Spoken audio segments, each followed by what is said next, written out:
Yo, what's up guys? Selamat tahun baru 2024 buat kita semua. Gue berharap buat teman-teman di sini masih tetap semangat untuk menjalani tahun-tahun yang akan datang dan penuh damai dan sukacita, penuh dengan resolusi kan bisa ke tahun. Dan gue juga berharap buat teman-teman yang sedang sedih, sedang berputus asa, teman-teman bisa mendapatkan pengharapan yang baru.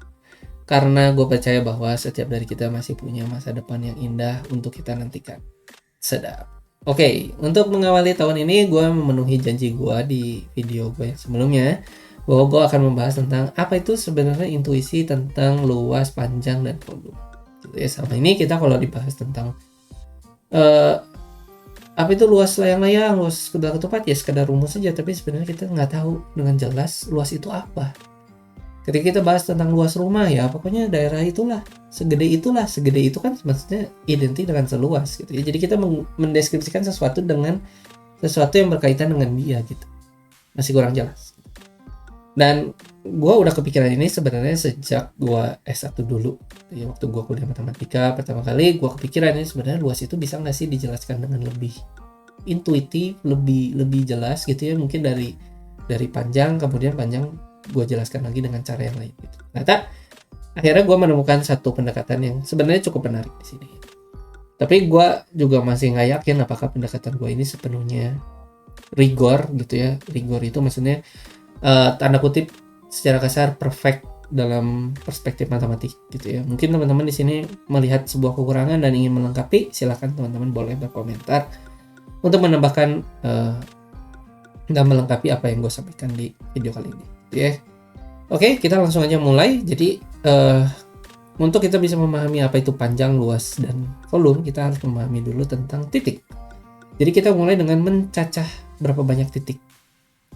Kita katakan punya 2 buah titik di sini, kemudian 2 buah titik juga di sini. Oke. Nah, kalau kita ditanya ada berapa banyak titik di yang atas, ya ada 2, di bawah ada 2. Kemudian gua tambahkan titiknya.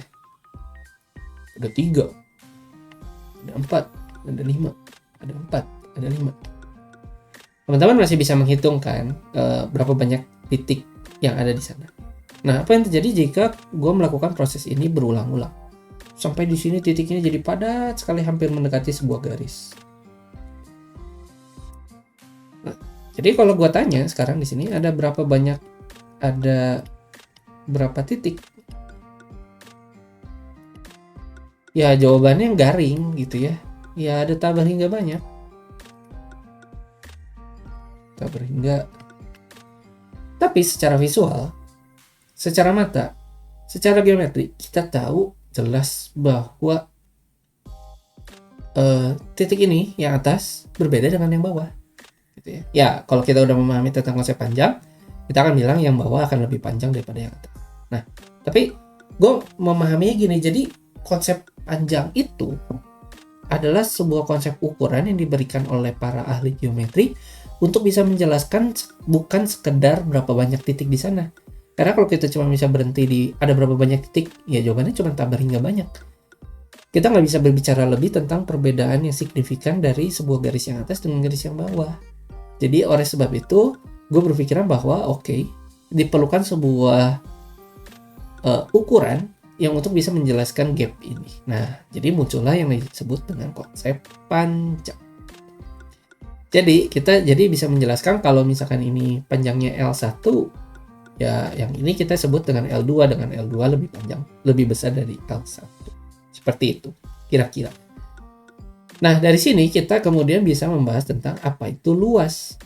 Ketika sekarang kita bahas nih, ada berapa banyak garis di sini? 1.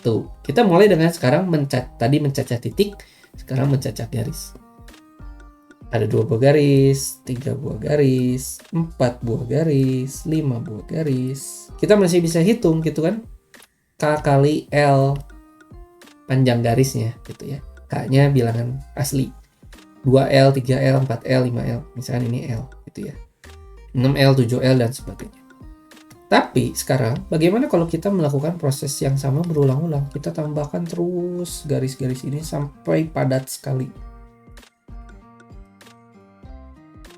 Sampai akhirnya di sini begitu sampai hitam lah ya gitu. Nah, sekarang pertanyaannya adalah berapa banyak garis? Berapa banyak garis? Nah, jawaban yang garing keluar lagi. Ada tak berhingga. Tak berhingga banyak garis di sana. Ada berapa banyak garis? Tadi masih 7L, 8L, 9L, lama-lama udah tak berhingga banyak garis. Ya jawabannya tak berhingga banyak garis. Tapi ketika kita sekarang udah memahami tentang konsep panjang, kita jadi bisa mengukur ini kan sudah tak berhingga banyak. Tapi secara signifikansinya kita masih bisa bahas. Katakan ini dalam ukuran panjang disebutnya P. Jadi kita sekarang bisa menjawab lebih jauh bahwa ada berapa banyak garis di sana? Ada sebanyak P kali L. Nah, ini yang kemudian kita kenal sebagai luas.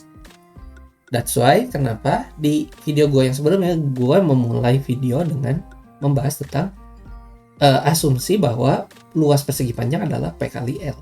Karena ya kita perlu membahas tentang ini dulu untuk bisa kita memahami tentang asumsinya kenapa luas persegi panjang itu panjang kali lebar. Dan mungkin teman-teman bisa lebih mengapresiasi ini ketika kita mempelajari misalnya 4 kali 5 kemarin, bukan kemarin, dulu sempat diributin ya. Nggak, itu 4 dijumlahkan sebanyak 5 kali. Terus ada lagi yang berargumen, enggak dong, itu harusnya 5 ditambah sebanyak 4 kali.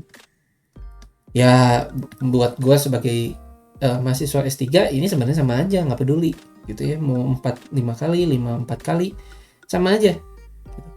Tapi yang lebih memusingkan di sini adalah sekarang kalau kita berhadapan dengan 2 kali pi. Kita masih bisa jawab ini pi dijumlahkan sebanyak 2 kali.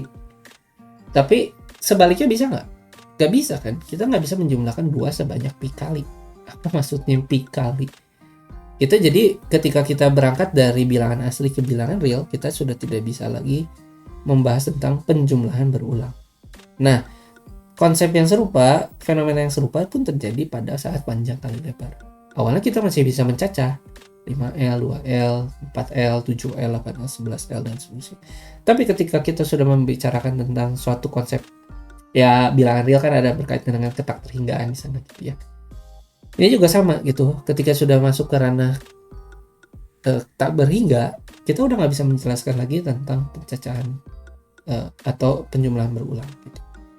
Jadi di sini muncullah konsep panjang juga yang konsep luas yang mengcover tentang banyaknya garis di sana. Gitu. Menarik kan sebenarnya teman-teman. Nah, dari sini pun akhirnya volume juga bisa dikembangkan dengan cara yang serupa. Gitu ya. Jadi kita misalnya punya sebuah bidang yang ditumpuk tak berhingga banyak kalinya. Gitu. Akhirnya kita bisa mengukur berapa banyak volume. Dan itu lebih make sense lagi teman-teman. Volume itu kan sebenarnya menandakan berapa banyak yang diisi di dalam sebuah objek 3 dimensi gitu kan. Katakan air di dalam bak, volumenya segitu. Itu kan kayak kita menghitung ada berapa banyak butiran air kalau secara kasarnya yang ada di dalam bak. Itu kan sebenarnya menghitung banyaknya titik.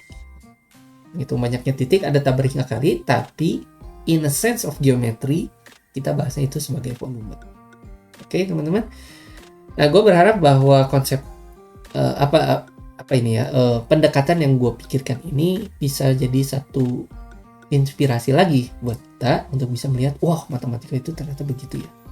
It's okay untuk berpikir liar dalam kutip, tapi selama kita bisa menjustifikasinya dengan baik, konsep yang liar itu gak masalah teman-teman.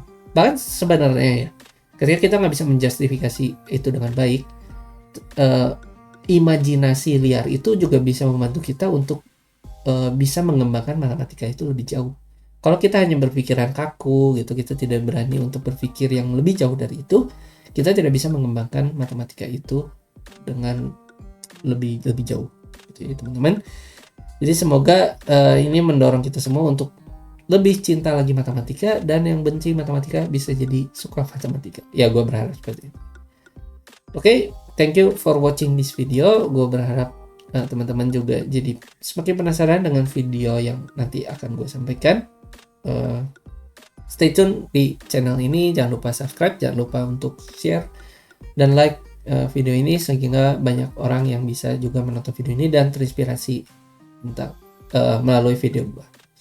See you on the next video guys, bye bye.